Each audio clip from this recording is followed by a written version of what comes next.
வாழிய செந்தமிழ், வாழ்க நற்றமிழர், வாழிய பாரதமணி திருநாடு. பாரதமணி திருநாடு நேரில் அனைவருக்கும் வணக்கம். நாம் திரு சோ அன்று சொன்னது என்ற தொடரை பார்த்து கொண்டிருக்கிறோம். அந்த வரிசையில் இன்று 25வது பகுதியாக 15/10/1986 துக்ளக் வெளியான கேள்வி பதில்கள் இடம்பெறுகின்றன.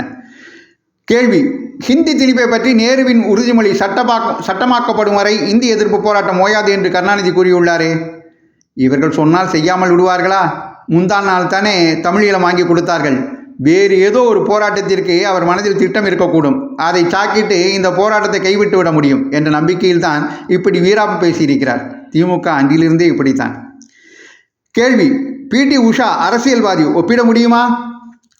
சோவின் பதில்: ஒரு நாற்காலி, அதன் அருகில் ஒரு பண மூட்டை, இவற்றை நோக்கி ஓடி யார் முதலில் அடைகிறார்களோ என்று பார்க்க வேண்டும். இது பந்தயமானால் வெற்றி ஒரு அரசியல்வாதிக்கு, தோல்வி உஷாவிற்கு.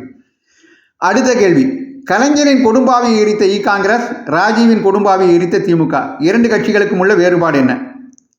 கருணாநிதியின் கொடும்பாவி எரிப்பு ராஜீவ்காந்திக்கு தெரிந்திருக்க நியாயமில்லை. ராஜீவ்காந்தியின் கொடும்பாவி எரிப்பு கருணாநிதிக்கு தெரியாமல் இருந்திருக்க நியாயமில்லை. முரசொலியிலேயே முக்கியத்துவம் கொடுத்து அந்த முடிவு பெருமையாக வெளியிடப்பட்டது. அடுத்த கேள்வி: தமிழகத்தில் இந்தி மொழிக்கு எதிர்ப்பு இருப்பதை போன்று மற்ற தென் மாநிலங்களில் இல்லாமல் இருப்பது எதை காட்டுகிறது? திரு சோவின் பதில்: கன்னடம், மலையாளம், தெலுங்கு எல்லாம் இந்தியின் எதிரில் அழிந்துவிடக்கூடிய மொழிகள் என்று அந்த மொழிகளை பேசுவோர் நினைக்கவில்லை.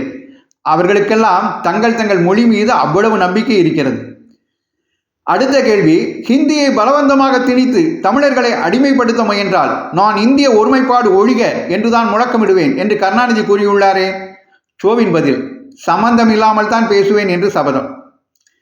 அடுத்த கேள்வி நகைச்சுவையானது. ஹிந்தி எதிர்ப்பை ஒடுக்க விசாவை காட்டி மிரட்டினால் பிறகு தமிழகத்தில் நுழைய விசா வாங்க வேண்டிய நிலை உருவாகும் என்று கருணாநிதி எச்சரிக்கை விடுத்துள்ளாரே. விசா சீரியஸாக எடுத்துக்கொள்ளாதீர்கள். இதெல்லாம் நவீன சினிமா வசனகர்த்தாவின் சகவாச தோஷம், வேறு ஒன்றுமில்லை. அப்பொழுது டி ராஜேந்தர் திமுகவில் இருந்தார். ஆசிய விளையாட்டுப் போட்டியில் பிடி உஷா தங்கப்பதக்கங்களை பெற்றது எதை காட்டுகிறது?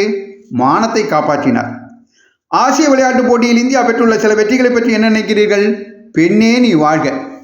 அடுத்த கேள்வி: ஆந்திர எம்எல்ஏ வீட்டில் வருமான வரி அதிகாரிகள் சோதனையிட்ட மாதிரி இங்கு நடப்பதிலேயே ஏன்? டெல்லியை பொறுத்தவரையில் தெலுங்கு தேச கட்சி எதிர்கட்சி. எம்ஜிஆர் நடத்துவதோ கட்சி அல்ல, சலாம் ஸ்டோர்ஸ் என்று இந்த கேள்வி பதில்களை கூறிவிட்டார். திரு சோவின் அன்று சொன்னது பகுதியை தொடர்ந்து கேட்க பாரதமணி திருநாடு சேனலை தொடருங்கள் என்று உங்களை கேட்டுக்கொள்கிறேன். நன்றி, வணக்கம், ஜெய் ஹிந்த்.